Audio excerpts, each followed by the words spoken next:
Bonjour, je m'appelle Patrice Van Hersel et je suis très honoré d'avoir été invité par les organisateurs de cette journée à modérer cette table ronde, bien que je me sois posé la question de savoir comment assumer la schizophrénie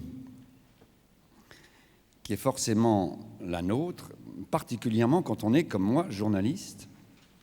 Les journalistes étant de toutes les corporations qui existent à notre époque, vraisemblablement celles qui diffusent le plus sûrement des nouvelles du désenchantement du monde. Parce que rares sont les matins où on ne se dirait pas que c'est une idée complètement folle, complètement farfelue, que de prétendre vouloir réenchanter un monde qui va, comme vous le savez, très très mal sur tous les plans, écologiques, économiques, politiques, morales, spirituels, comme la plupart des médias s'appliquent à nous le rappeler chaque matin. Et pourtant, alors, peut-être que c'est dû au fait que j'ai la chance énorme d'être un journaliste qui a travaillé essentiellement dans des périodiques lents, surtout dans le mensuel Actuel, puis dans le bimestriel Nouvelle Clé, récemment devenu Clé, et que un journalisme lent donne un privilège qui est de ne pas se coltiner, ce que font la plupart des journalistes qui sont dans des quotidiens ou des radios ou des télés ou même des hebdos. C'est la même chose, à se coltiner les nouvelles les plus dures et donc à pouvoir prendre un peu de recul. Ce qui fait que cette schizophrénie dont je parle, je la vis sans trop de culpabilité et que j'ai pu préparer pour nos intervenants de cette table ronde des questions paradoxalement positives où je pense qu'on peut parler d'un réenchantement réel. Alors des questions, par exemple, sur la science, parce que depuis le siècle des Lumières, c'est la science qui est censée avoir désenchanté le monde, comme disent Max Weber ou plus récemment Marcel Gauchet. Alors que je ne sais pas pour vous, mais pour moi, qui ai grandi dans les années 50, la science a été tout à fait enchanteresse. Je suis enchanté par ce que m'apporte la science, aussi bien par les processus qu'elle nous décrit que par le fait qu'elle énonce très clairement le fait que la réalité lui échappe toujours, que la réalité n'est pas épuisée par la science, que la réalité est frappée en quelque sorte d'un caractère fondamentalement énigmatique, et que plus la connaissance avance, plus nous prenons conscience de l'immensité de ce que nous ne savons pas, et que je trouve cela tout à fait enchanteur. Mais c'est vrai aussi sur des questions d'économie, de politique, parce que la multicrise qui nous frappe, eh bien, cette multicrise, elle n'empêche que l'on peut regarder les chiffres, des chiffres du PIB par habitant, des chiffres de l'espérance de vie, des chiffres de la violence mesurée par exemple par les morts violentes, eh bien que ces chiffres, et je poserai ces questions plus précisément tout à l'heure, peuvent être lus comme de façon très contre-intuitive, parce que nous sommes persuadés que le monde est de plus en plus violent, que le monde est de plus en plus pauvre, que le monde va très très mal, peuvent être lus d'une façon telle qu'ils supportent l'idée que nous vivons en réalité sur une énorme vague de progrès et que ce qui fait dire à certains que nous vivons l'équivalent d'une renaissance, ce n'est pas forcément faux, ou voire même, comme le fait Michel Serres par exemple, de dire que nous vivons l'équivalent de la révolution néolithique, mais que nous avons le nez tellement collé dessus que nous ne le voyons pas. Et on pourrait même poser des questions sur l'écologie, et là il faut s'accrocher parce que le paradoxe a intérêt à bien se tenir, la situation comportant une réelle part de tragédie sur l'écologie, mais il s'avère, on peut lire l'époque comme étant celle où se produit une pression tellement colossale que nous sommes obligés de procéder à une mutation que certains pourraient appeler par exemple le biomimétique. Et le biomimétisme commence à être à l'œuvre, y compris dans les entreprises les plus lourdes et les plus concrètes. Alors, ces questions-là, je les poserai tout à l'heure à nos intervenants, que je vais maintenant vous présenter rapidement. Alors, vous savez que malheureusement, Jean-Marie Pelt, trop fatigué, n'a pas pu venir de Metz. Nous lui souhaitons de vite se rétablir, mais j'ai le plaisir d'accueillir l'ethnologue et anthropologue Françoise Héritier, qui est, comme vous le savez sans doute tous, une spécialiste de la parenté et des relations entre les sexes, et qui est mondialement célèbre, on peut dire, depuis qu'elle a succédé à Claude Lévi-Strauss au Collège de France, après avoir passé des années sur le terrain en Afrique, dans ce qui ne s'appelait pas encore à l'époque le Burkina Faso, mais qui était la Haute-Volta. Et puis, le philosophe, et je disais économiste, mais en fait non, il me dit non, je ne suis pas économiste officiellement, mais il a été quand même conseiller à la Cour des comptes, Patrick Vivray, grand connaisseur depuis ses débuts avec Michel Rocard, juste après 68, de toutes les formes possibles de vie alternative et, on pourrait dire, d'intelligence collective, qui a participé notamment à tous les forums sociaux depuis Porto Alegre et qui est fondateur de ce grand bouillon de culture à Lyon qui s'appelle Dialogue en Humanité. Alors, pour commencer, je vais leur demander à chacun de nous dire en un exposé pas trop long, d'une dizaine de minutes, un quart d'heure, de quelle façon ils réagissent à la proposition qui nous est faite par cette Université de la Terre de réenchanter le monde et en pensant que le meilleur est à venir. Et tout d'abord, vous, Françoise, le meilleur est à venir et comment réenchanter le monde, qu'est-ce que cela vous dit ? Merci beaucoup. Et merci, bonjour à tous, et merci de me donner la parole. Bien oui, pour moi, cela dit quelque chose d'extrêmement profond, même si je ne dirais pas le réenchantement du monde, je parlerai plutôt d'un recommencement du monde. Vous avez tout à l'heure cité Michel Serres, qui dit que nous sommes aveugles et que nous ne voyons pas, que ce que nous sommes en train de vivre, c'est une période qui n'a pas eu d'équivalent depuis la révolution néolithique.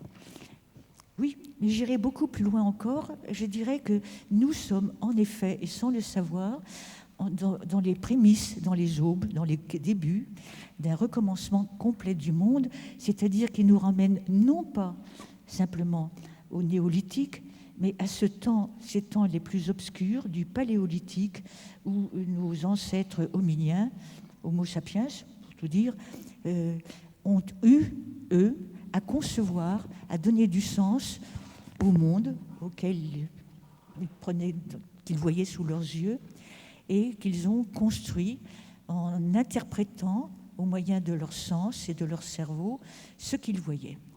Et donc, ils ont construit le monde selon un modèle qui ensuite a été transmis génération après génération en se modifiant, bien sûr, parce qu'il y a toujours des modifications dans la transmission.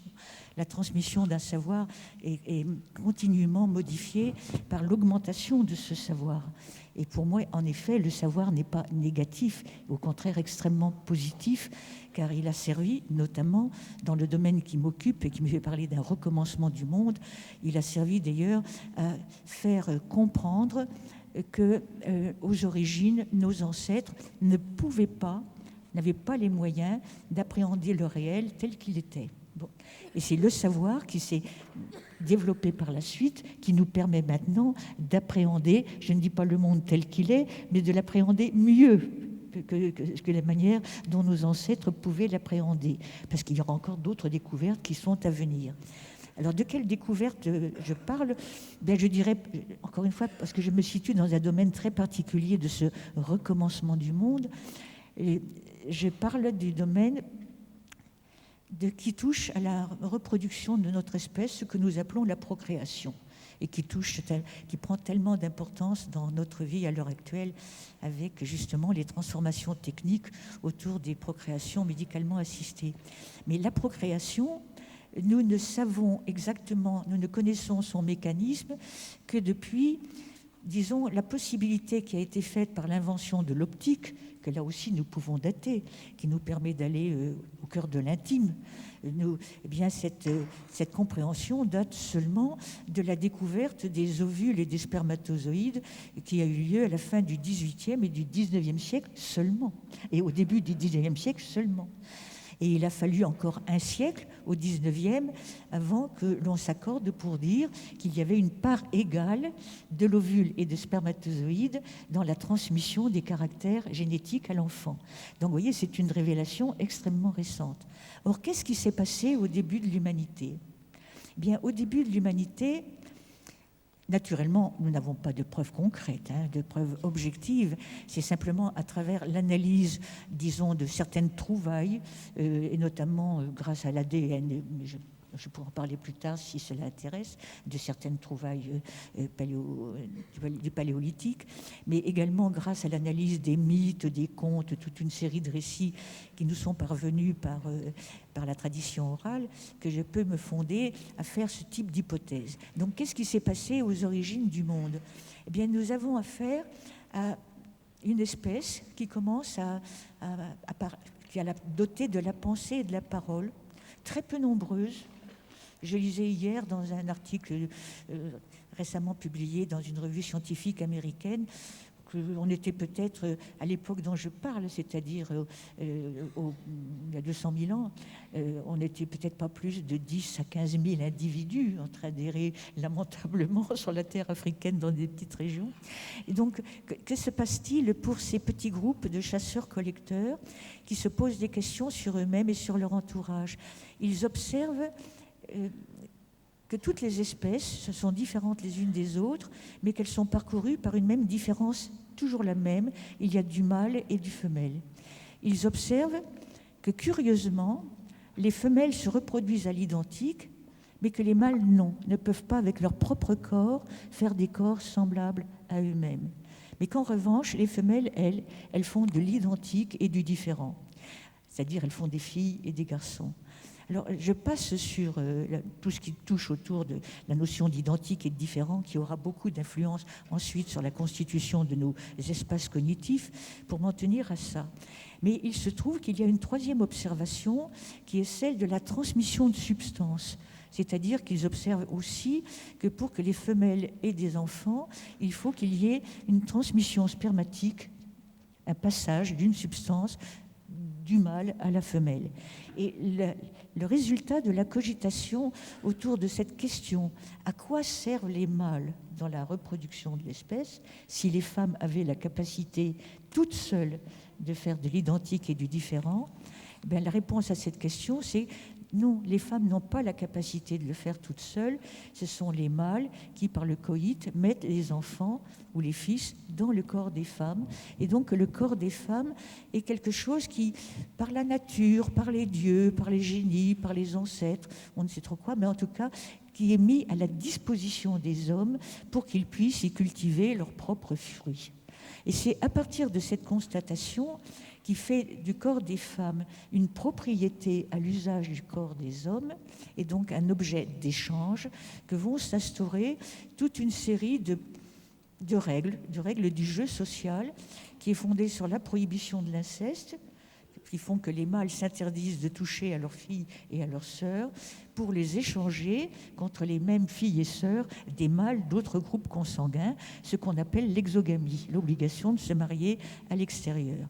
Et effectivement, dans le monde entier, ce sont toujours des hommes qui échangent des femmes entre eux. Vous ne trouverez pas une société où ce sont des femmes qui échangent des hommes entre elles. Bon. Donc les hommes échangent des femmes comme capacité reproductrice entre eux. S'ensuit également toute une série de règles comme celle de l'institution du mariage pour rendre stable cette union entre groupes qui est nécessaire à la reproduction de l'espèce, et puis des modes d'exercice qui, sans qu'il y ait de coercition brutale, parce que tout le système que je vous décris, c'est un système de pensée et qui n'implique pas nécessairement de violence, mais par la suite, il est possible que la violence soit intervenue pour qu'il soit reproductible de façon récurrente. Et quels sont les modes qui vont être utilisés? Ils vont être toujours les mêmes.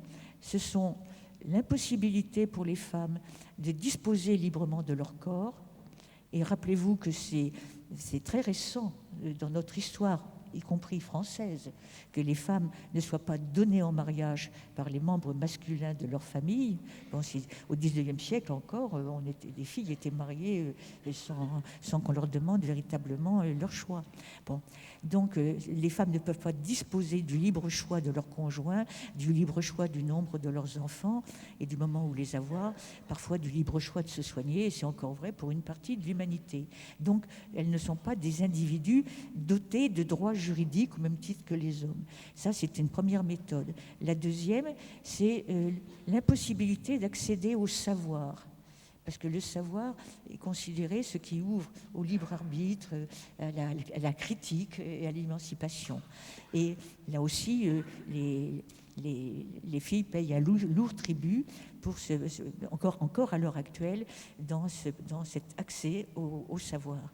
Et le troisième, et c'est que l'on voit encore, y compris en Occident, c'est l'impossibilité, ou encore chez nous la très grande difficulté, d'accéder aux situations de pouvoir.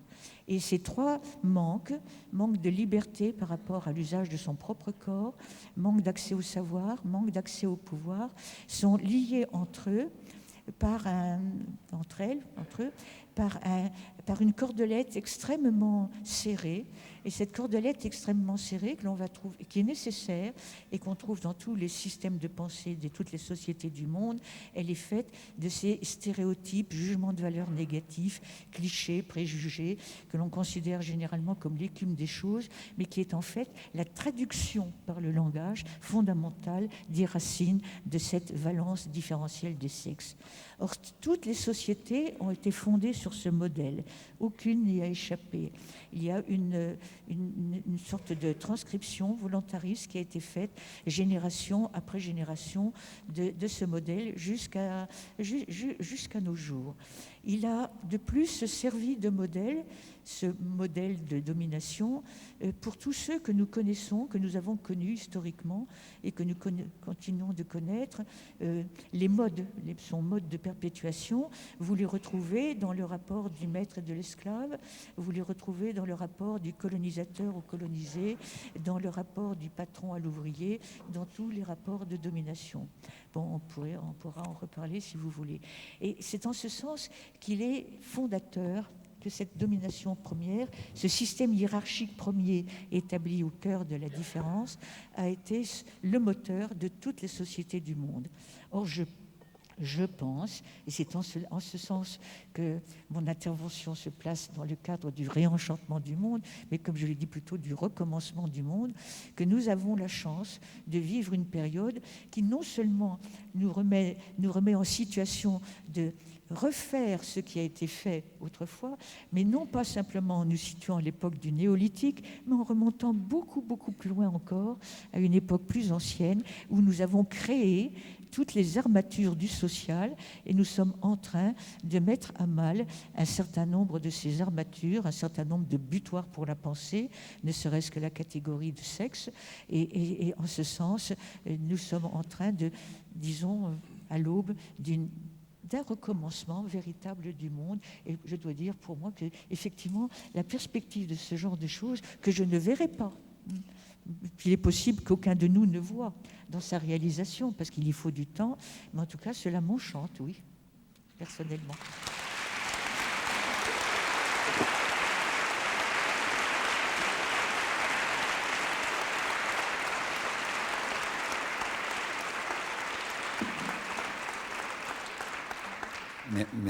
Merci beaucoup Françoise.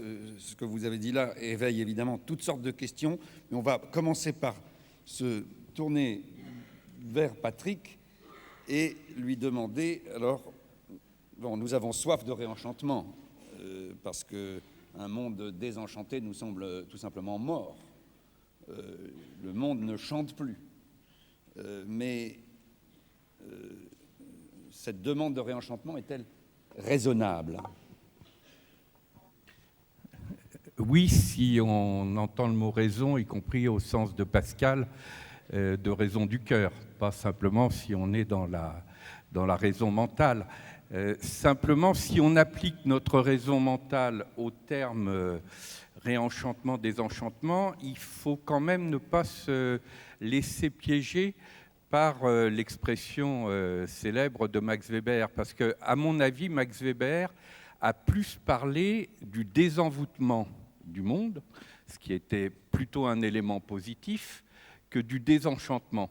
Et je pense que dans le mouvement, qui n'est pas un mouvement de retour de cercle qui reviendrait sur lui-même, mais un mouvement en spirale, et on retrouve un certain nombre de choses que Françoise vient de nous dire, on reparcourt un certain nombre de questions clés à laquelle s'est trouvée confrontée l'humanité, y compris sur le temps très long, puisque Françoise nous dit « Oh là là, mais c'est beaucoup plus lointain que le seul néolithique. Après tout, le néolithique, 10 000 ans, c'est vraiment hier. C'est au moins la période de 100 000 ans. » Donc, on reparcourt un certain nombre de questions essentielles à laquelle a été affrontée l'humanité, mais on les parcourt aussi avec l'expérience, le bénéfice de l'acquis.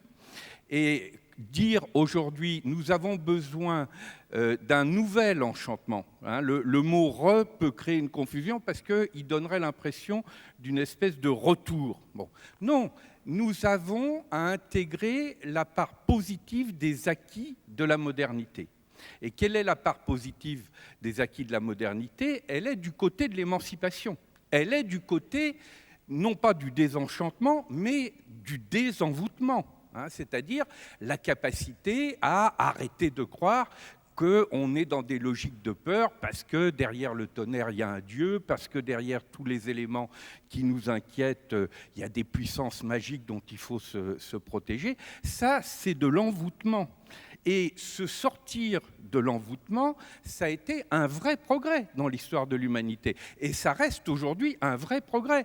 Je lisais encore il y a 2 jours un appel sur les réseaux sociaux à protestation mondiale contre une fatwa du Conseil des oulémas tunisiens qui disait que le fait que l'apostasie méritait la mort. Bon, là, on est complètement dans une situation où la nécessaire résistance contre ce type d'inféodation des esprits, des cœurs, etc., reste légitime. Et je le dis pas simplement par rapport à une religion comme l'islam. Il a fallu attendre le Concile Vatican II pour que le catholicisme reconnaisse, et ça a été une bataille énorme au Concile, reconnaisse la liberté religieuse. Hein, il a fallu attendre les années 60 pour que ça se produise. Donc, il faut bien voir qu'il y a dans la modernité, y compris, tu évoquais la question de la science au cœur de la modernité, des éléments d'émancipation qui sont fondamentaux et sur lesquels il n'est pas question de revenir. Et les droits des êtres humains, et au cœur des droits des êtres humains, le droit des femmes qui est un curseur fondamental du nouveau monde qui est en train de commencer, il n'est pas question de revenir sur ces éléments. Par contre, ce qui est tout à fait essentiel, c'est d'être capable d'opérer un tri sélectif et de reconnaître que s'il y a une part de lumière de la modernité qui est du côté de l'émancipation, de la liberté de conscience, de l'individuation qui n'est pas pour autant de l'individualisme, il y a aussi une part d'ombre, et cette part d'ombre, elle est du côté de la chosification. Chosification de la nature, chosification du vivant, chosification des humains eux-mêmes, et ce que Joseph Stiglitz appelle le fondamentalisme marchand est un élément de cette chosification.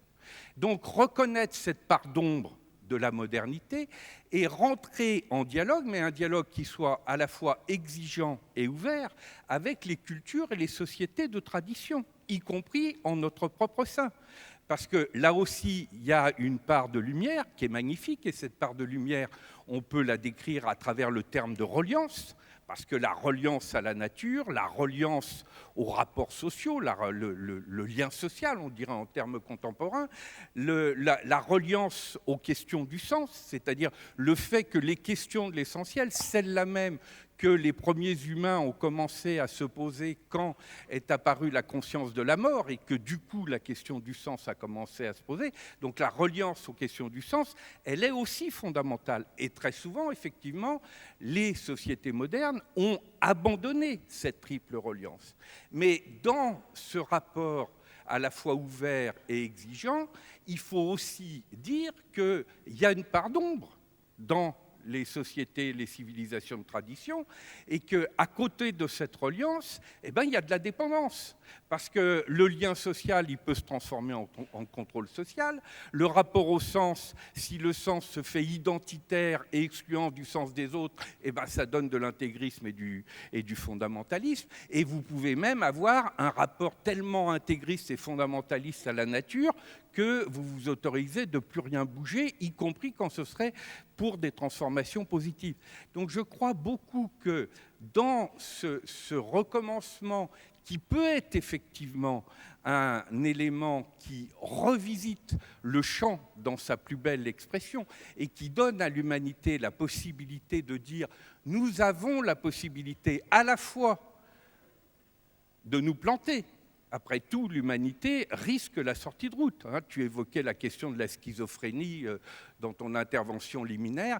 Nous devons être aussi dans la lucidité, voire dans la lucidité tragique. Il ne s'agit pas de repeindre la réalité en rose. Mais en même temps, la possibilité pour l'humanité de franchir un saut qualitatif dans sa propre histoire, et là je suis complètement en résonance avec ce que vient de nous dire Françoise, c'est-à-dire après avoir eu le long mouvement dans l'ordre de l'hominisation, avoir le mouvement dans l'ordre de l'humanisation, ce que Dialogue en humanité, que tu évoquais tout à l'heure, évoque à travers le terme de grandir en humanité.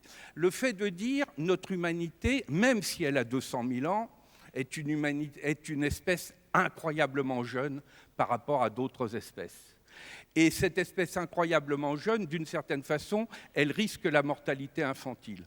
Mais elle peut aussi apprendre à grandir en humanité, et ça veut dire à ce moment-là que dans la façon de franchir un saut qualitatif dans l'ordre de l'humanisation, il faut pouvoir être capable de réintégrer et le meilleur de ce que la modernité nous a permis en termes de désenvoûtement, et le meilleur de la tradition sous sa forme de reliance, tout en organisant la résistance contre ce que j'appellerais le cocktail du pire, où là, on n'a pas la reliance et l'émancipation, mais on a la dépendance et le fondamentalisme marchand. Ça finit par vous donner au total les nouveaux Yalta du type échange Coca-Cola contre excision. Coca-Cola n'est pas dans les sponsors, bon ça va. Donc, c'est important de tenir les deux éléments fondamentalement. Et c'est ce que, par exemple, lors des États généraux de l'économie sociale et solidaire, on avait appelé le nécessaire trépied du rêve, c'est-à-dire le rapport entre le R de la résistance, le V de la vision transformatrice et le E de l'expérimentation anticipatrice. C'est de tenir les trois éléments simultanément. On peut même dire que, comme à chaque fois, il faut de l'évaluation et du discernement, aussi bien dans la résistance que dans la vision que dans l'expérimentation. Ça nous donne même le mot rêve dans son caractère complet. Et si je reprends par exemple les propos tout à fait passionnants de Younous, qui était juste auparavant ici même, c'est très intéressant d'appliquer ce trépied pour montrer pourquoi il faut allier vision, expérimentation et résistance. Parce qu'on voit bien que, et ce qu'il disait sur le microcrédit était extrêmement intéressant, et il y a nombre de banques françaises qui feraient bien de le méditer, c'est que le microcrédit, comme expérimentation, n'a de sens que s'il inclut la résistance contre les dysfonctionnements du macrocrédit. Vous avez entendu, comme moi, la sévérité qui est la sienne à l'égard du système bancaire officiel. Et s'il y a aussi, et il le disait également, une vision transformatrice, c'est-à-dire on n'est pas là simplement en train, dans un coin de la cour, d'organiser de la réparation par rapport au système, on utilise l'expérimentation non seulement du microcrédit, mais de toutes les formes d'expérimentation anticipatrice qui sont aujourd'hui à l'œuvre, pour incarner la résistance dans une perspective créatrice et que ça ne soit pas de la révolte désespérée, mais pour déboucher aussi sur ce nouvel imaginaire qui dit oui, d'autres voies sont possibles, d'autres mondes sont possibles. Et là, on est au cœur de quelque chose qui, pour le coup, est tout à fait passionnant et qui est, à mon avis, en lien direct avec ce que Françoise nous a dit. Parce que l'un des grands enjeux, me semble-t-il, de cette nouvelle étape dans laquelle rentre l'humanité, c'est au fond de savoir si le fameux prétendu sapiens sapiens, dont Edgar Morin nous dit à juste titre qu'on aurait mieux fait de l'appeler sapiens des minces, précisément parce que son immaturité émotionnelle était patente. Mais par contre, le fait de considérer comme un projet d'aller vers un véritable sapiens sapiens, ça mérite de prendre un coup parce que ça, c'est une vraie question. C'est-à-dire la question de la sagesse, mais pas d'une sagesse ascétique, d'une sagesse que j'appellerais une sagesse érotique, une sagesse jubilatrice, une sagesse qui entend dans le mot sagesse, comme dans son étymologie, le mot de saveur. Et une sagesse qui, à ce moment-là, fait ôter l'intelligence du cœur au niveau de l'intelligence mentale. Qui dit, par exemple, dans les chances qui sont aujourd'hui les nôtres, grâce à toutes les nouvelles technologies de l'information, de la communication, on peut dire que l'humanité est de plus en plus un réseau pensant. Ça, c'est formidable. Mais ce réseau pensant a besoin aussi d'apprendre à devenir un réseau confiant. J'oserais même de dire un réseau aimant. Parce que si vous avez simplement un surdéveloppement de l'intelligence mentale, mais le maintien d'une intelligence du cœur qui est quasiment au niveau, alors là je ne sais pas si c'est quelque part entre le néolithique et le paléolithique, mais on comprend bien qu'on est loin du compte, ben, évidemment la fameuse contradiction de Rabelais, science sans conscience n'est que ruine de l'âme, elle peut très bien nous conduire à la sortie de route. Parce que, évidemment, les dégâts qu'on va faire avec des armes de destruction massive sont beaucoup plus importants que ceux qu'on peut faire avec des gourdins, même si, sur le plan émotionnel, on est confronté au même problème. Et donc, de ce point de vue-là, moi, je considère que dans ces nouvelles frontières de l'humanité, qui seront de plus en plus des frontières intérieures, parce que, bien sûr, la conquête de l'espace sera toujours un enjeu, mais la plupart des grandes frontières, des frontières sur lesquelles l'humanité peut progresser, seront des frontières intérieures. Par exemple, sur le triptyque du rapport à la demande d'amour, à la demande de bonheur et à la demande de sens. Et il suffit de regarder les expressions populaires qui nous habitent pour voir la marge de progression formidable qui est la nôtre.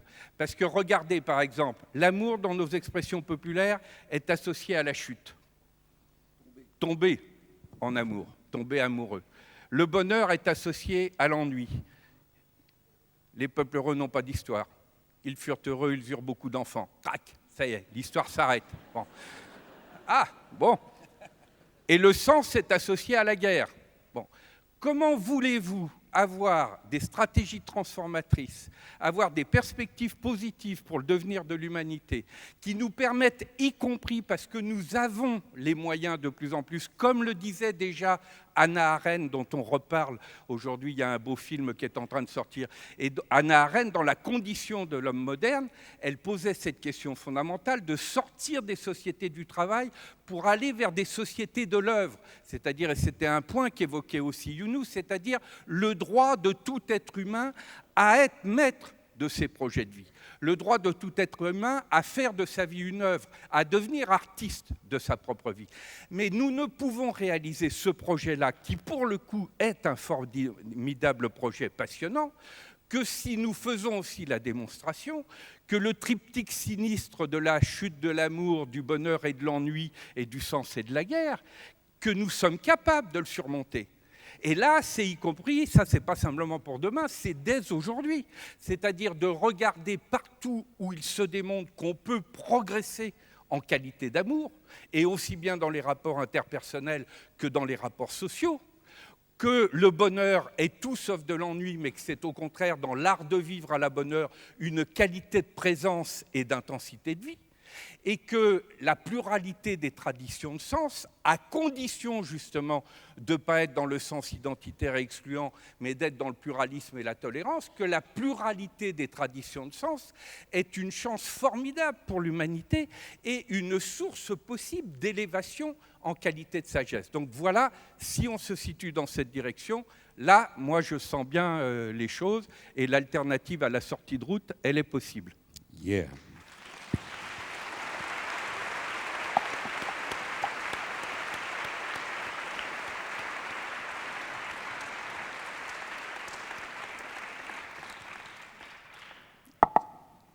Alors, évidemment, j'ai un peu envie de vous demander comment vous réagissez à ce que vient de dire Patrick.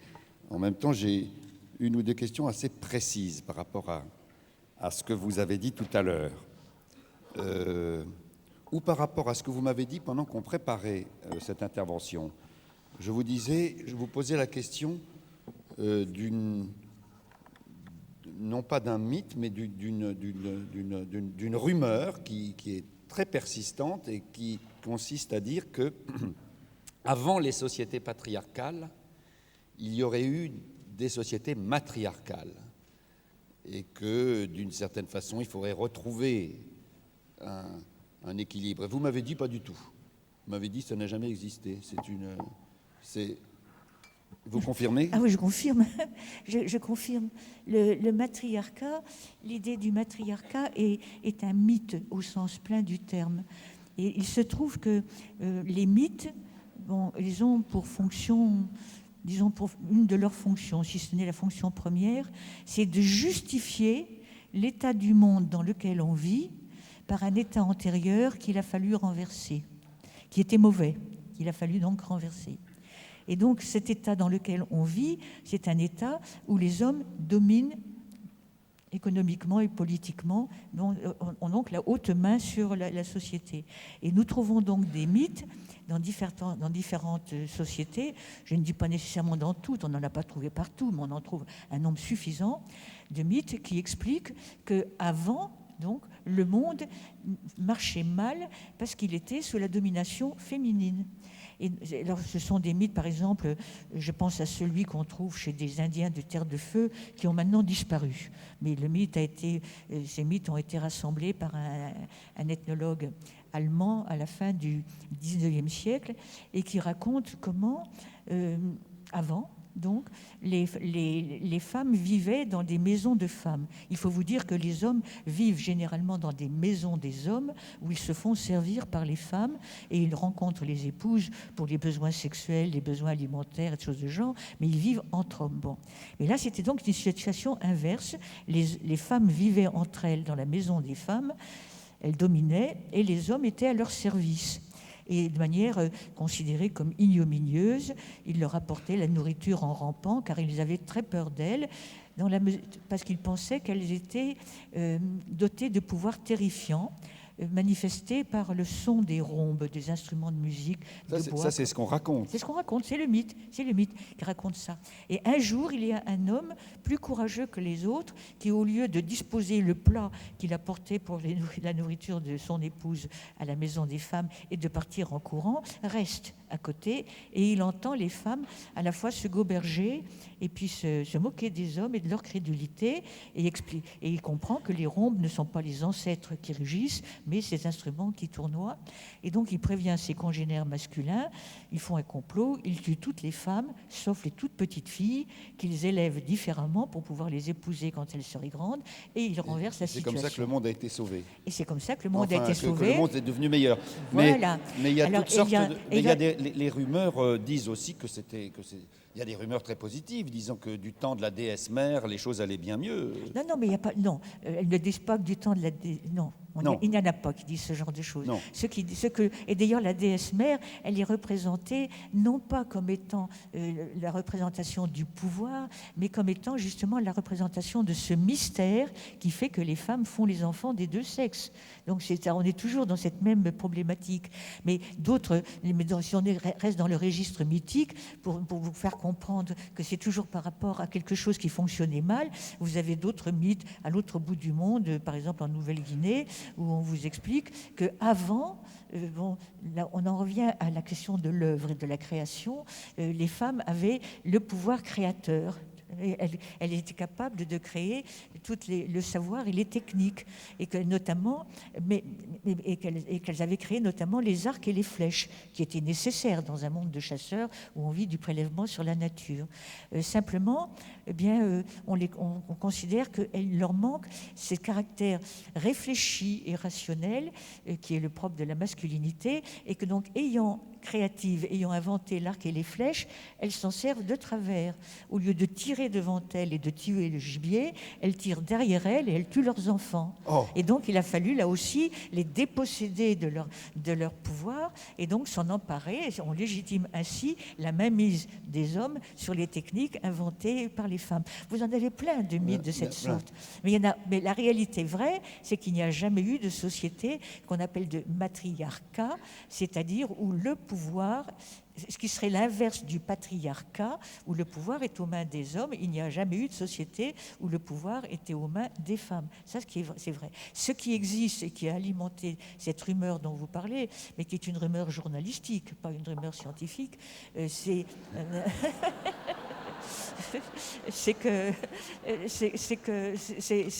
qu'il existe des sociétés qu'on appelle de droit matrilinéaire, où la filiation se transmet par les femmes.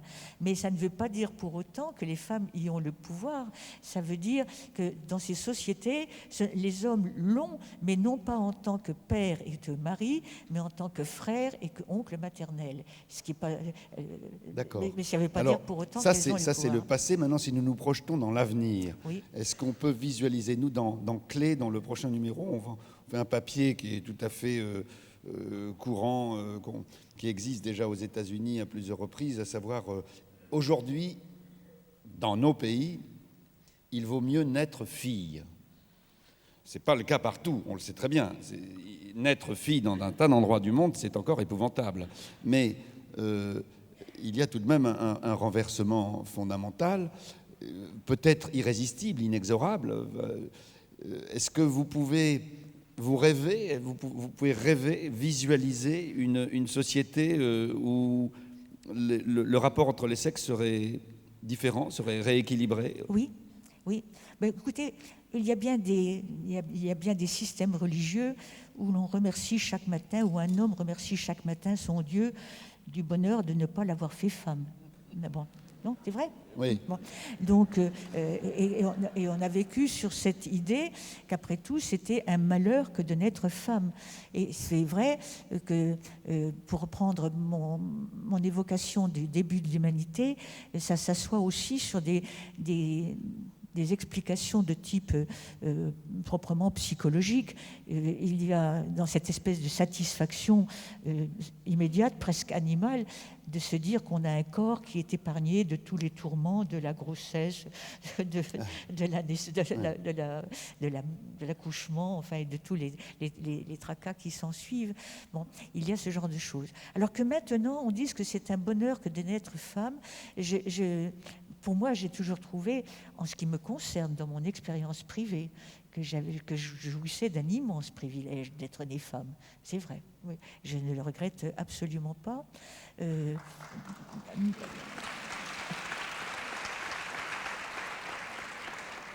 Non pas que je n'ai pas connu, comme la plupart des femmes de ma génération, et même la plupart des femmes de mon milieu, de notre époque, de notre monde ici occidental, j'ai connu moi aussi toute une série, disons, d'avanies, pour parler le plus simplement du monde. Mais il n'empêche, j'ai toujours considéré que c'était un grand bonheur que d'être née femme. Maintenant, lorsque l'on dit ce genre de choses, il arrive parfois qu'avec un point de vue que d'aucuns appellent maintenant masculiniste, masculiniste, c'est-à-dire entre guillemets, on présente cela presque comme un renversement de hiérarchie qui serait nuisible au bon développement des garçons, et que désormais ce focus, cette attention particulière apportée aux femmes, aux filles et à leur réussite tant scolaire que assertative dans la vie, se faisait au détriment des garçons. Et c'est une façon extrêmement négative de voir l'avenir. La façon dont moi je le vois n'est pas dans une compétition où il faudrait, par un retournement de l'Udion, faire en sorte que les garçons se trouvent dans la situation opprimée qui a été celle des filles depuis les origines. Je ne suis pas animée par un esprit de vengeance, et je pense que la plupart des femmes seront d'accord avec moi. Il ne s'agit pas du tout de cela. Il s'agit simplement de cette espèce de partage, de conviction intime absolue que l'on parle à des égaux quand on s'adresse à ceux de l'autre sexe. Et cet avantage fondamental que je vois dans l'avenir et qui me paraît extrêmement important, même s'il est difficile à mettre en mots, c'est cet apprentissage à l'écoute de l'autre. Je pense que très fréquemment, un des problèmes, vous parliez de l'ennui, avec l'amour, ils s'aimèrent, ils furent heureux, ils se marièrent, ils furent heureux, ils eurent beaucoup d'enfants. On pourrait ajouter, ils cessèrent de se parler. Ils cessèrent de se parler. Bon. Mais alors, la question, c'est celle-là.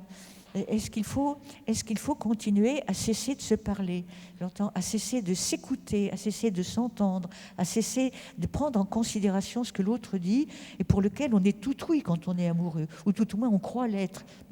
Et donc il y a un apprentissage à l'écoute de l'autre et à la durabilité de cette écoute tout au long de la vie. Les couples heureux sont ceux qui se sont toujours parlé et qui se sont toujours compris, et où il n'y a pas eu cet arrêt dans la brutale, dans l'attention portée à l'autre. Et je pense que nous vivons peut-être un temps où il serait important de changer un mode éducatif en portant l'intérêt sur cette compréhension mutuelle et la durabilité de cette compréhension. Sans compter naturellement d'autres à côté qui sont beaucoup plus dérisoires, mais qui ont leur importance. Là aussi, c'est pas des anecdotes, mais je prends des exemples historiques ou anthropologiques parce qu'ils sont extrêmement parlants. Je parlais tout à l'heure du confort qu'il y a à être dans une situation de domination et d'être servi.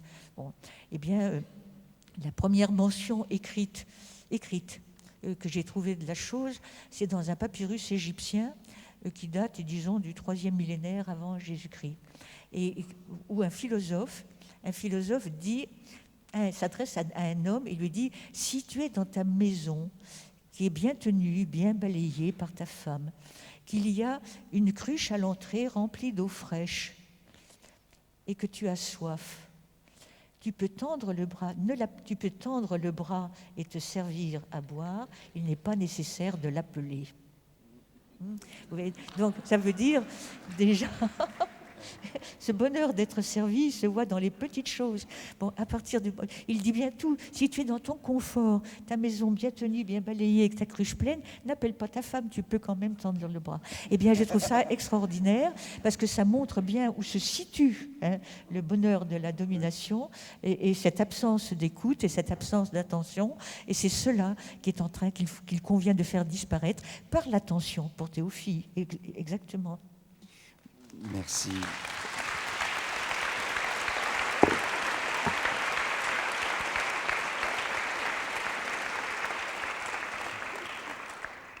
Patrick, parlant de résistance, vision, expérimentation, regroupés sous le sigle rêve, est-ce qu'on peut dire que ce rêve s'appuie sur une multitude d'expériences?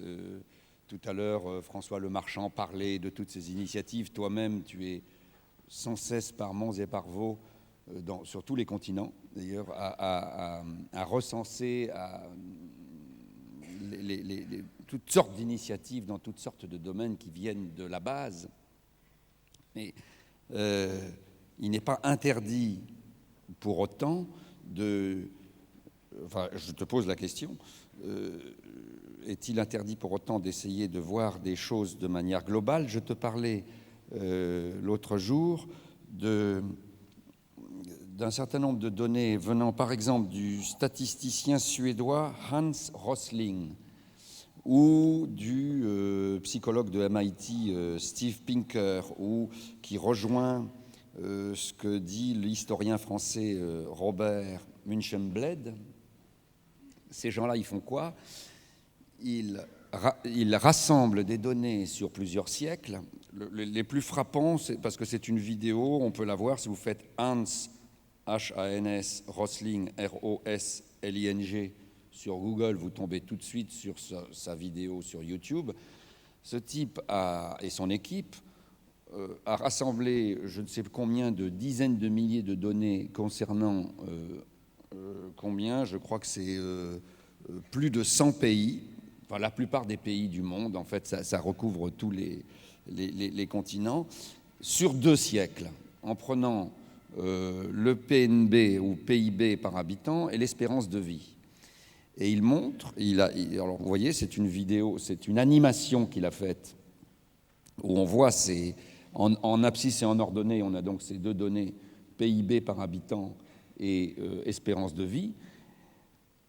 C'est tout à fait prodigieux, c'est-à-dire que c'est une courbe. Alors ça va, il y a évidemment des continents qui sont moins bien lotis, notamment par exemple l'Afrique, mais longtemps ça a été l'Asie. L'Asie, son décollage est très très récent, mais l'ensemble est porté par une courbe extraordinairement ascendante qui intègre, et ça je crois que ça t'avait étonné quand je te l'ai dit, qui intègre y compris les conflits de la Première et de la Seconde Guerre mondiale, du goulag, des choses les plus épouvantables que le XXe siècle nous a apportées, et qui, alors d'un point de vue humain, on pourrait dire c'est tragique de voir les choses comme ça, mais qui, du point de vue de la courbe globale, sont quasiment des epsilons, c'est-à-dire que, je ne sais pas, 50 millions de morts à un moment donné sur la courbe globale de l'humanité, c'est pas grand-chose, vu que par ailleurs, cette humanité, évidemment, elle se multiplie et qu'on est en direction de 10 milliards d'habitants.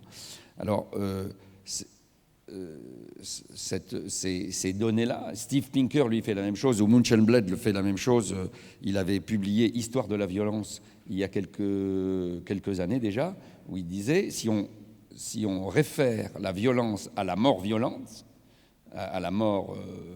y compris par les guerres. En réalité, notre société est très peu violente.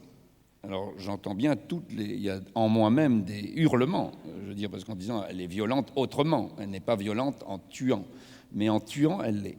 Est-ce que cette amélioration, alors que les journalistes ne relayent pas, parce que si on écoute les journaux, ou les radios, ou les télés, ou le web, ça va plutôt c'est de pire en pire. On est dans une société de plus en plus violente, par exemple. Tu réagis comment? Mais, moi, je pose plus la question. Tu évoques 2 paramètres, par exemple, l'espérance de vie et le produit intérieur brut. Très franchement, je préfère l'indicateur espérance de vie au produit intérieur brut. Pourquoi ? Parce que dans le produit intérieur brut, vous allez avoir quantité d'activités qui sont nuisibles pour les humains ou pour leurs écosystèmes, qui vont être comptées positivement parce qu'il va y avoir des valeurs ajoutées monétaires qui vont correspondre à de la réparation, de l'indemnisation. Oui, comme nous l'avait etc. bien montré Ivan Illich. Oui, et puis c'est toutes les approches récentes justement sur la nécessité de sortir de la représentation de la croissance exprimée en termes de PIB, avec toutes les destructions qui sont incluses dans le PIB, y compris toutes les destructions qui sont liées au commerce des armes dans le monde. Il vient d'y avoir tout un débat autour de la résolution des Nations Unies sur la limitation du commerce des armes. Le commerce des armes est une des activités les plus lucratives dans le monde. Bon. Donc c'est en ce sens-là que je préfère de beaucoup d'autres indicateurs, et parmi ces indicateurs, l'espérance de vie, et notamment l'espérance de vie en bonne santé, me paraît autrement plus intéressant que le PIB. Bon. Après, la question fondamentale qui se trouve posée, c'est qu'est-ce qu'on fait de tous les progrès, y compris ceux que tu évoques sous réserve, effectivement, d'aller regarder de très près les études dont tu parles, mais qu'est-ce qu'on fait des progrès de la vie dans tous les sens du terme ? Parce que l'un des paradoxes, et là, pour le coup, on a un bon rapport de dialogue positif entre tradition et modernité, c'est que l'un des points communs de toutes les traditions de sagesse, c'est de considérer que la mort, plutôt qu'être une source d'angoisse, peut être un levier au service du vivant. Une phrase telle que celle qu'on retrouve aussi bien chez Sénèque que Confucius, qui dit « Vis comme en mourant, tu aimerais avoir vécu », c'est-à-dire c'est la représentation même de notre finitude qui va nous rendre attentifs à l'essentiel de notre vie. Si je pose la question dans cette salle, y a-t-il quelqu'un dans cette salle qui pense qu'il ou elle ne va pas mourir? Bon. Manifestement, le sondage est percutant. Donc non seulement nous tous qui sommes ici, nous allons mourir, nos enfants vont mourir, nos petits-enfants vont mourir, les fameuses générations futures vont mourir. C'est très démocratique. Eh bien, justement, et alors, si par hypothèse, nous avions la possibilité de supprimer la mort, ce qui est un des fantasmes d'un certain nombre d'auteurs de la transhumanité, il serait vite confronté à ce que Simone de Beauvoir évoquait déjà dans son roman « Tous les hommes sont mortels », qui est « Que faire de la vie quand on est immortel ?» Alors là, pour le coup, la question de l'ennui, ce que disait Woody Allen, la vie éternelle, c'est long, surtout vers la fin, quoi. Bon. Et donc, la question de la sagesse, c'est la question de que faisons-nous de notre vie ? On peut imaginer, dans la façon qu'a l'humanité d'être dans la logique sortie de route, il y a des façons multiples de s'autodétruire, de détruire ses écosystèmes, etc. Mais on peut aussi tout à fait imaginer une humanité qui devient un peu plus raisonnable et qui assure sa survie biologique. Mais si elle assure sa survie biologique au prix du renoncement à tout ce qui fait sens, tout ce qui fait valeur, tout ce qui fait saveur dans l'humanité, et notamment ces 2 ressources fondamentales qui nous sont pour le coup spécifiques, qui est l'amour et la conscience, parce qu'après tout, par rapport aux 2 briques de base que nous connaissons de l'univers, qui est la combinaison d'énergie et d'information, on peut dire que notre micro-lilliputienne humanité, elle a cette capacité inouïe de transformer du soleil en conscience, ou de faire que l'énergie, qui est une énergie d'attraction, donc d'aimantation, ne reste pas simplement au niveau de l'aimantation, mais progresse en qualité d'amour, ou que cette brique qu'est l'information, elle devienne conscience. Alors là, pour le coup, si on se dit à supposer qu'il y a un ministère de l'humanité dans l'univers, le fait d'être des producteurs d'amour et de conscience, ça commence à avoir... parce que si on prend la situation inverse, et même en mettant les statistiques que tu évoques dans le meilleur des cas, mais si c'est simplement pour se survivre, voire pour se reproduire, franchement, les 13,7 milliards d'années, un peu plus, un peu moins, etc., tout ça pour ça, si c'est simplement pour se survivre ou se reproduire, alors franchement, le règne animal, il réussit l'opération infiniment mieux que nous et avec infiniment moins de problèmes. Hein. Bon. Et alors,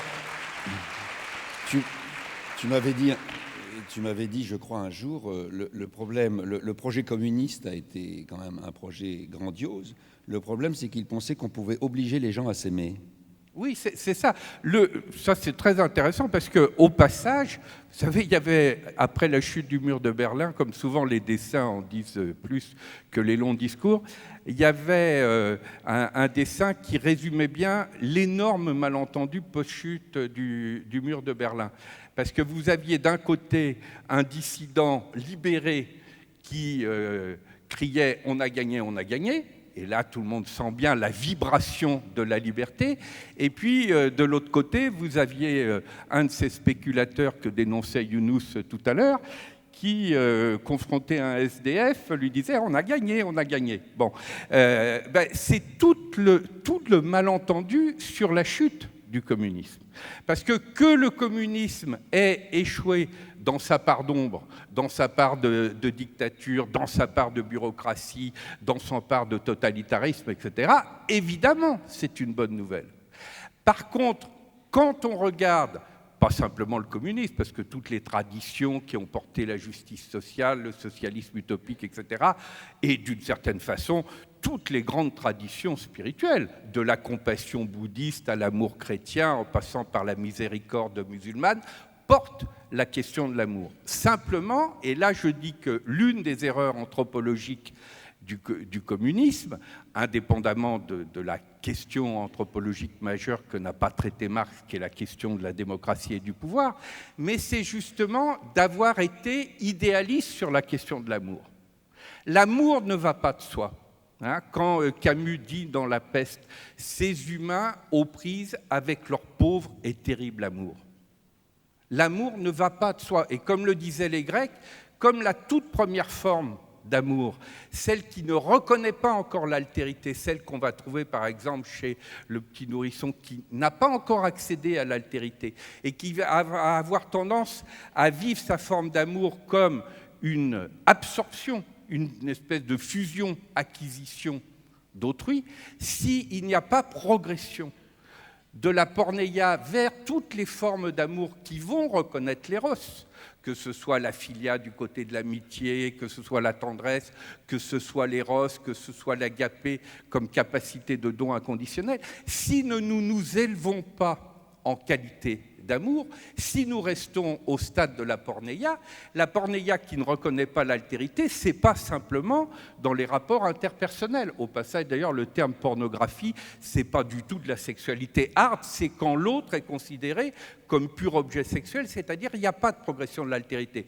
Mais la porneia, on la trouve sur le plan économique. Par exemple, qu'est-ce que le capitalisme financier aujourd'hui, avec ses 95% d'économie spéculative?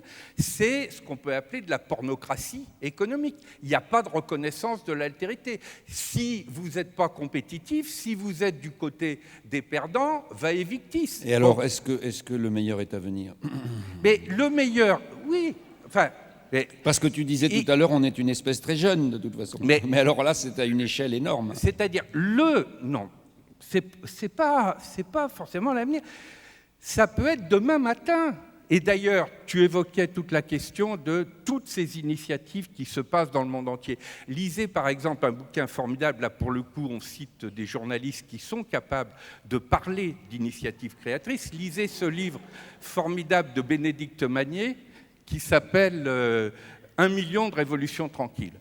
Elle a parcouru le monde entier au cours de ces 2 dernières années et elle raconte toutes les initiatives de toutes les natures qui sont prises par des collectifs humains comme alternative à du sabordage écologique, à de la détresse sociale, pour remonter en qualité démocratique. Et ce n'est pas des choses qui sont marginales. Si vous allez dans le Rajasthan, par exemple, vous avez un coin qui était désert et qui est devenu une espèce de Normandie. Et là, ça concerne 700 000 personnes parce qu'il y a une intelligence du rapport entre la redécouverte des savoirs ancestraux. On retrouve les logiques de spirale qu'on évoquait tout à l'heure.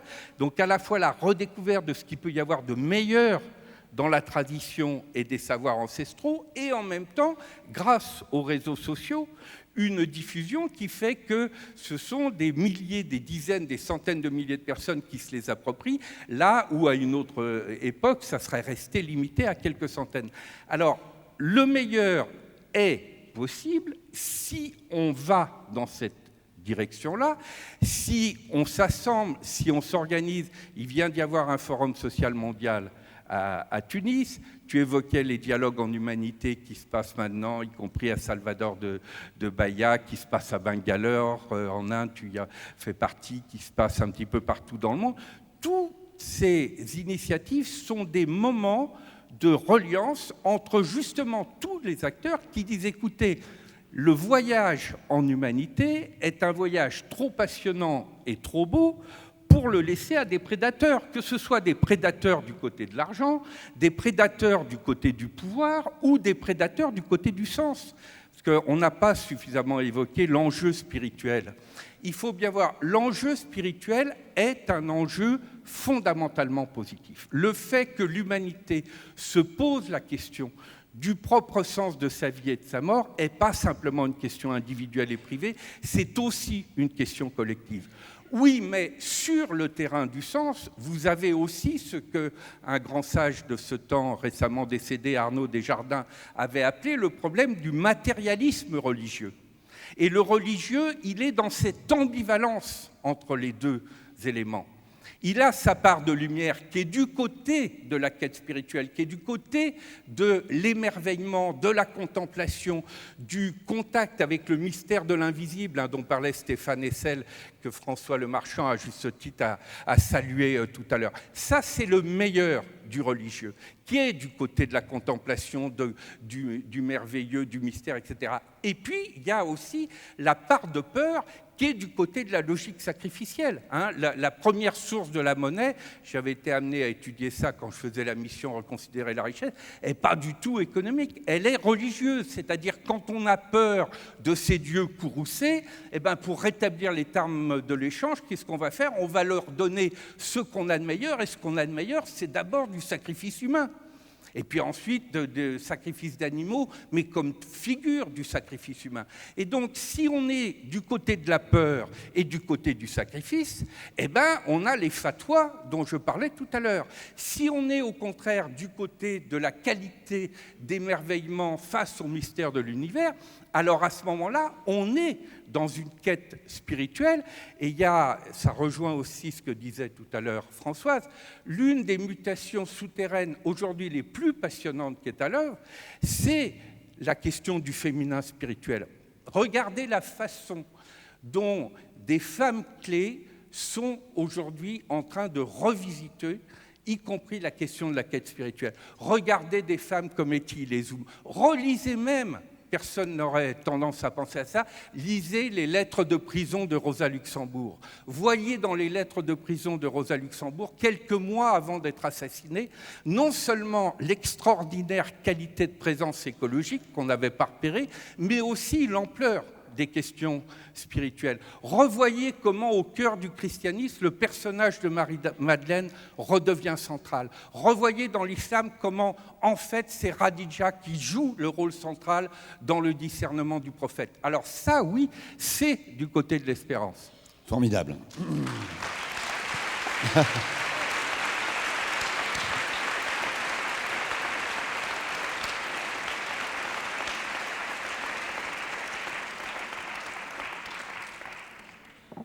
Françoise, je voulais poser une question sur la science.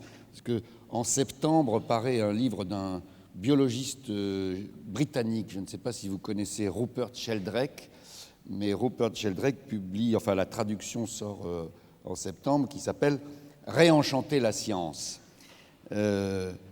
Parce qu'il dit que la science, il a la nostalgie en quelque sorte d'une science qui serait un peu celle de la Renaissance, qui est beaucoup plus ouverte. Or, dit-il, surtout depuis le XIXe siècle, quelque chose s'est figé. Des hypothèses sont maintenant considérées comme des dogmes. Il en prend une dizaine qu'il analyse, comme par exemple une hypothèse qui est que la conscience, ce que nous appelons la conscience, serait produit par le cerveau, n'est-ce pas ?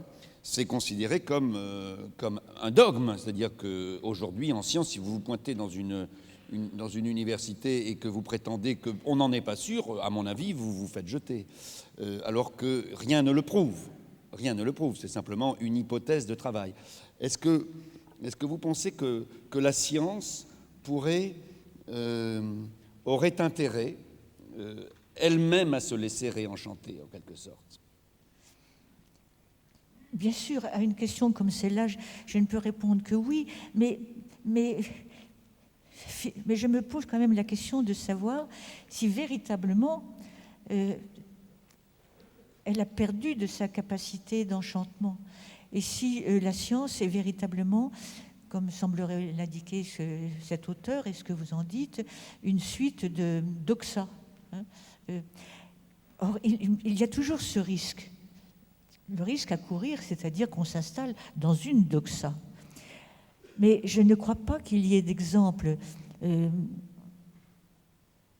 Je suis en train d'en chercher, je n'en vois pas, où il y ait d'exemples où nous continuerions de vivre sur une doxa qui nous viendrait, disons, une doxa, j'entends, scientifique, hein, oui, oui. Bon, qui se veut exprimer véritablement le réel, et qui aurait été inchangé, qui aurait traversé, disons, les époques cruciales de la Renaissance, du siècle des Lumières ou de notre siècle. Il y a toujours un moment où derrière, où la doxa se trouve renversé par un esprit novateur. Simplement, le problème qui se pose, c'est de savoir comment les idées sont reçues.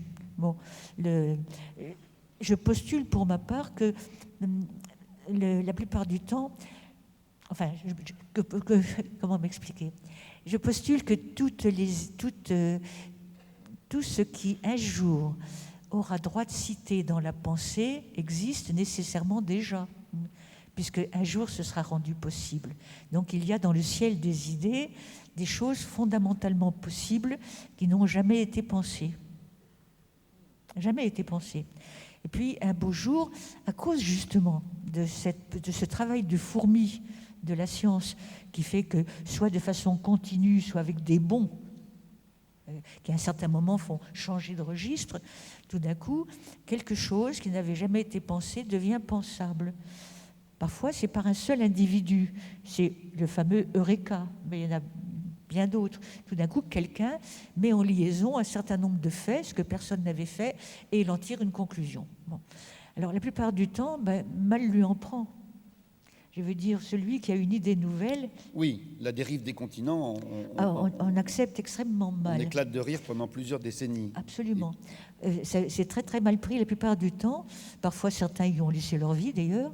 Et puis, il se trouve simplement que les idées, surtout lorsqu'elles ont un fondement de vérité, je ne dis pas qu'elles disent toute la vérité, mais on trouve une porte sur une forme de vérité, eh bien, elles sont contagieuses, et que cette idée que quelqu'un a formulée et qui lui vaut l'excommunication, voire la mort, etc., va devenir pensable par un certain nombre d'individus de plus en plus nombreux. Et c'est à partir du moment où cette idée devient intellectuellement pensable et énonçable par un grand nombre d'individus, qu'elle peut arriver parfois, et c'est là vraiment un changement spectaculaire, à devenir émotionnellement concevable par une majorité. C'est-à-dire qu'elle ne fait plus peur. Elle ne suscite plus cette peur, panique dont vous parliez devant le mystère, devant le Dieu qui vous regarde, le regard qui est fixé sur vous, qui poursuit Caïn dans la tombe. Et donc, quand elle devient émotionnellement concevable, à ce moment-là, elle est acceptable par l'ensemble de la pensée, par la pensée, et elle peut même, dans certains cas, devenir une institution.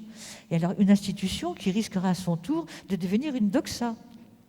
C'est ça. Alors, on a passé notre temps, mais de toute façon, on avait commencé en retard. Mais avant de donner la parole à la salle, je voulais vous demander, Françoise, si vous aviez, puisque je vous voyais prendre des notes à ce que disait Patrick, comment réagissez-vous à son... En accord total, je dois dire, avec toujours cet émerveillement de se rendre compte que d'autres pensent comme vous, mais qu'ils l'expriment avec d'autres mots, d'autres moyens, et qu'on a chacun sa touche personnelle et son originalité, mais si d'expression, mais si sur le fond on se rencontre et que l'on peut dire intimement oui, oui, oui, oui. Comme disait Molly dans le livre de James Joyce. Oui. Oui.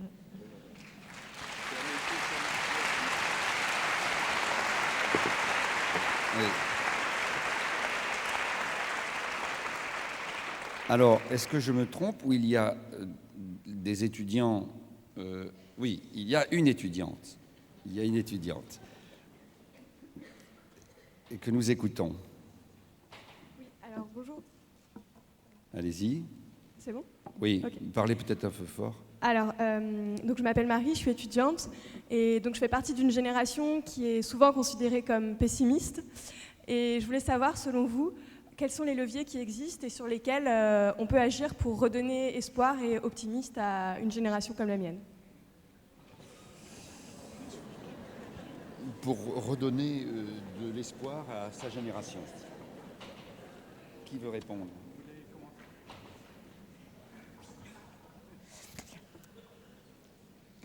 C'est vraiment les questions les plus difficiles parce que elles obligent à la fois de prévoir et en s'appuyant sur ce qui existe et sur ce que l'on souhaiterait voir exister. Et c'est dans la discordance entre les deux qu'il faut trouver donc les moyens d'action. Alors, les moyens d'action, je pense qu'il y en a. Bon, ça fait un peu éculé de le dire, mais je crois que moi, je les situe toujours dans l'éducation. Et j'entends par éducation, non pas seulement l'éducation livresque, l'éducation scolaire, l'éducation fournie par des enseignants qui transmettent un savoir, encore que je crois beaucoup à la nécessité de cet appui sur ce que nous ont transmis nos ancêtres et sur la transmission.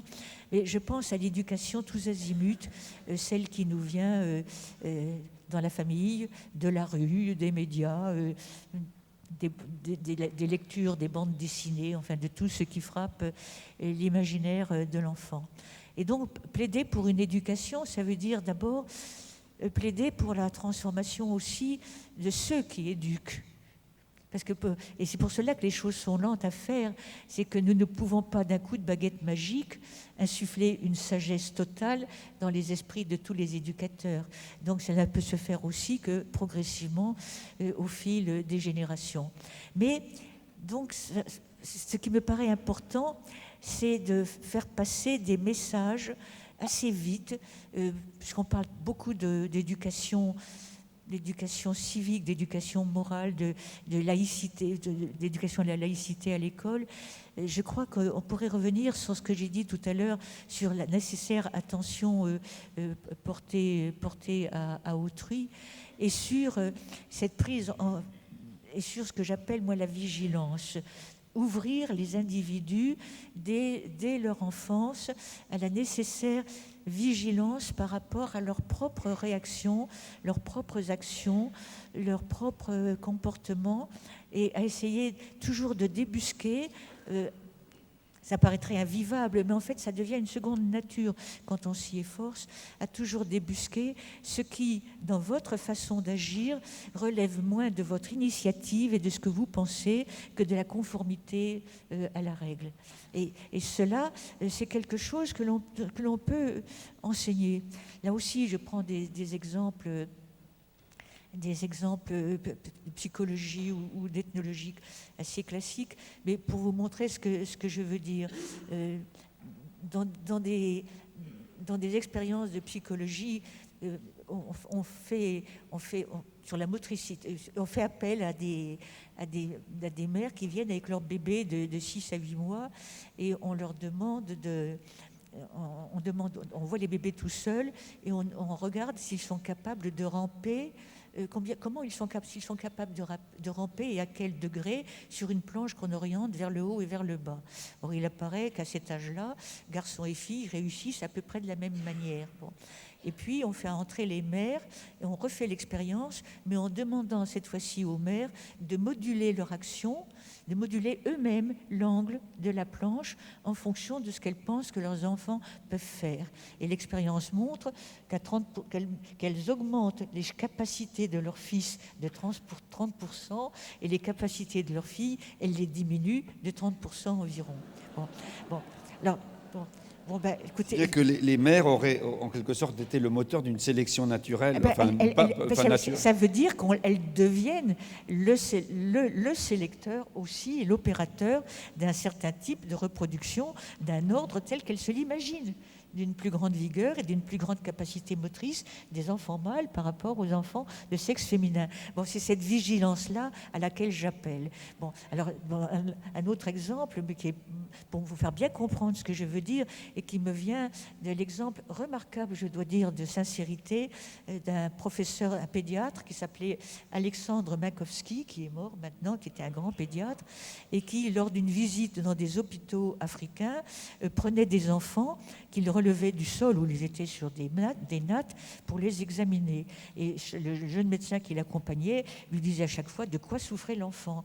Et puis arrive un bébé sur le sol, il se penche pour le prendre et le médecin lui dit celui-là a le sida. Et Makovsky dit j'ai eu un bref arrêt d'une fraction de seconde avant que toute ma réflexion de médecin me fasse dire mais tu peux le prendre sans danger, il n'y a pas de contagion possible, puisque le sida n'est pas une maladie contagieuse, mais contaminante, qui se transmet par contamination par un certain nombre de fluides. Et donc, il a eu cette réaction première. Vous parliez tout à l'heure de 2 cerveaux, le cerveau de raison et le cerveau de cœur. Eh bien, je dirais moi aussi que le cerveau de raison est doublé d'une sorte de cerveau limbique émotionnel primaire qui nous fait réagir d'une certaine façon, qui est voulu par cette tradition qui nous que nous transmettent, qui nous vient de la nuit des temps. Mais c'est contre cela qu'il faut être vigilant. Et donc cette espèce de vigilance complète me paraît, plus l'attention portée à autrui, me paraissent être parmi les leviers individuels que nous pouvons apprendre à manier. Alors qu'il y ait ensuite des leviers collectifs, bien entendu. Alors ces leviers collectifs, c'est l'action. L'action politique, croyez-moi, j'y crois. L'action de tous les groupes, y compris ceux qui nous paraissent les plus étonnants. L'action des Femen, par exemple. Bon, à quoi ça rime? La plupart des temps, les gens se disent mais quelle bizarre idée d'aller se mettre nu dans les espaces publics pour protester contre un certain nombre de faits. Mais curieusement, ces femmes de l'Est de l'Europe ont redécouvert un système de coercition par l'esprit qui est utilisé dans des sociétés africaines et qui est une sorte de malédiction du féminin et qui implique que lorsque les femmes ne sont pas contentes du tout, mais alors pas du tout, du comportement collectif des hommes, soit guerriers, soit violents, soit pour différentes raisons, elles s'insurgent contre ce comportement. La meilleure arme qu'elles ont, c'est de se mettre nues devant ces hommes, et parmi lesquels il y a leurs fils.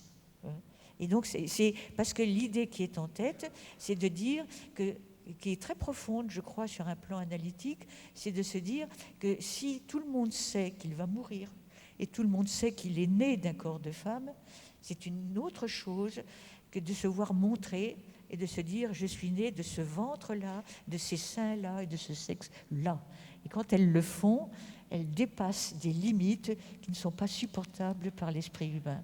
Et donc, vous voyez, c'est très intéressant de reprendre de la sorte, avec une analyse anthropologique, des choses qui nous paraissent dénuées de sens, parce qu'elles ont en fait un sens profond, mais qu'il convient de retrouver. Et ça, là aussi, l'action, elle est importante. Et c'est l'action politique qui nous permet de temps en temps d'arriver à des leviers absolument essentiels, parce qu'on ne dira jamais assez à quel point la grande révolution de notre siècle, c'est le droit à la contraste. Qu'est-ce que j'ai dit ? Notre sexe.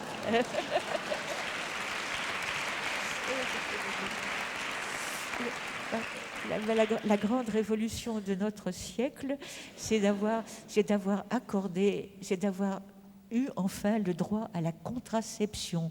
Car si mes hypothèses sont bonnes, et si les femmes ont été mises en tutelle, et ce qui a fait le fondement des sociétés, justement parce qu'elles avaient ce privilège qui ne pouvait pas être compris, de mettre au monde les enfants des deux sexes, c'est en leur donnant la libre disposition de leur corps en ce domaine qu'on a eu le premier levier pour changer le monde. Merci beaucoup.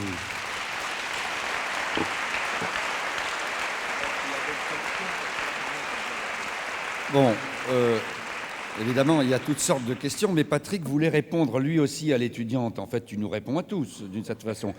Comment donner de l'espoir à la nouvelle génération ? Je repartirai de deux mots qu'on peut revisiter. Le premier, évoqué par Françoise, c'est celui d'éducation en l'entendant dans son sens radical. Exducere, c'est conduire au dehors.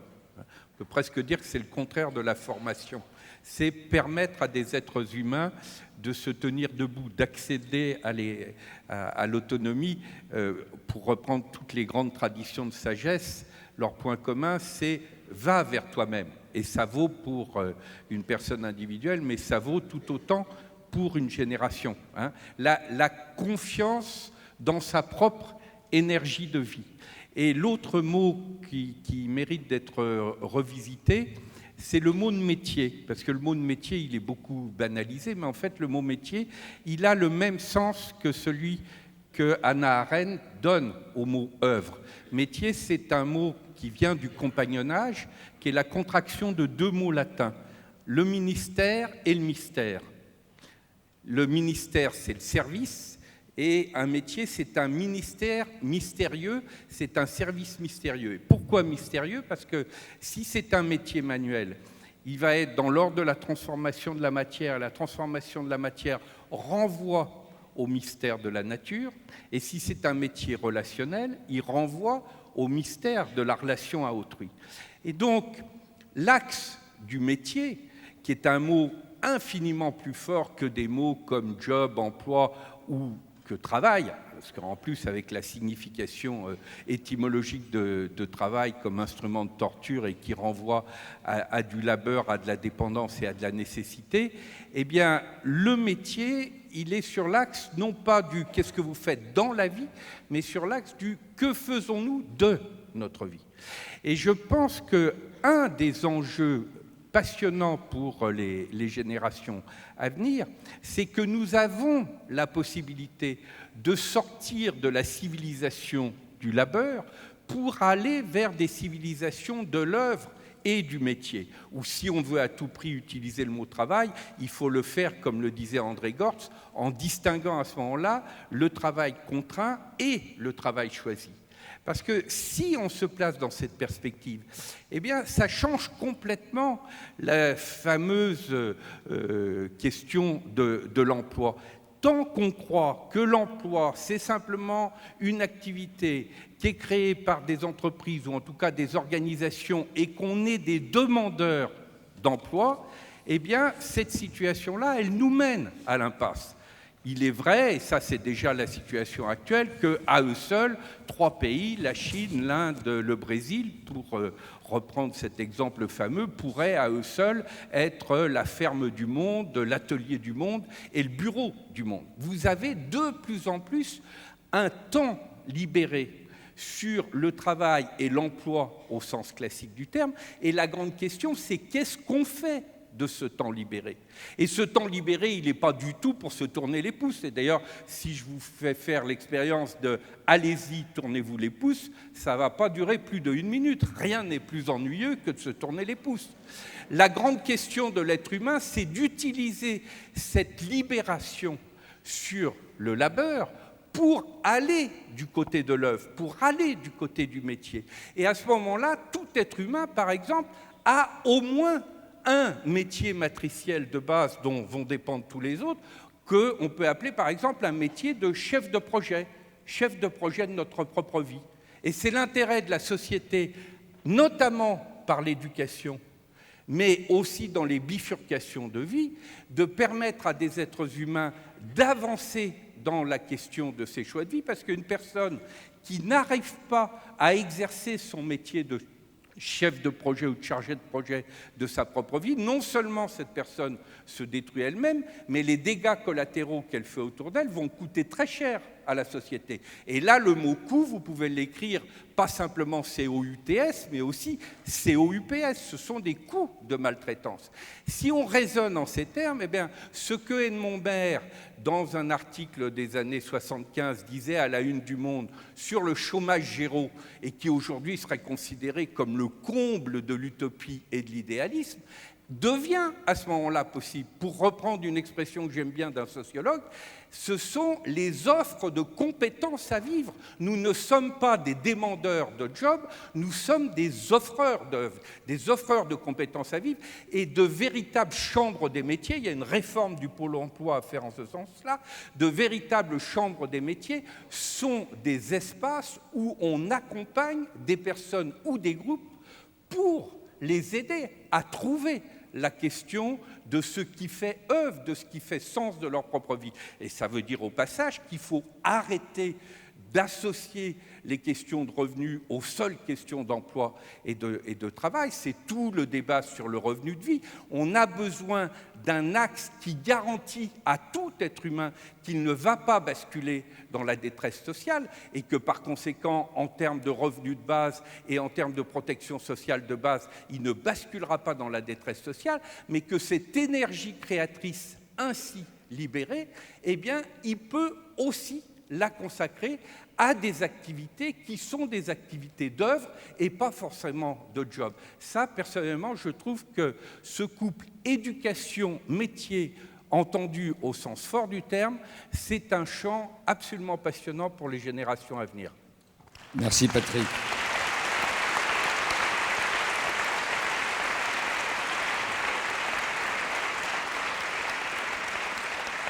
Bien, chers amis, nous pourrions continuer à écouter longtemps Françoise et Patrick, mais on me demande d'arrêter. Nous avons largement fait exploser l'horaire. Donc, que votre avenir soit non pas ensorcelé, mais enchanté. Bon appétit.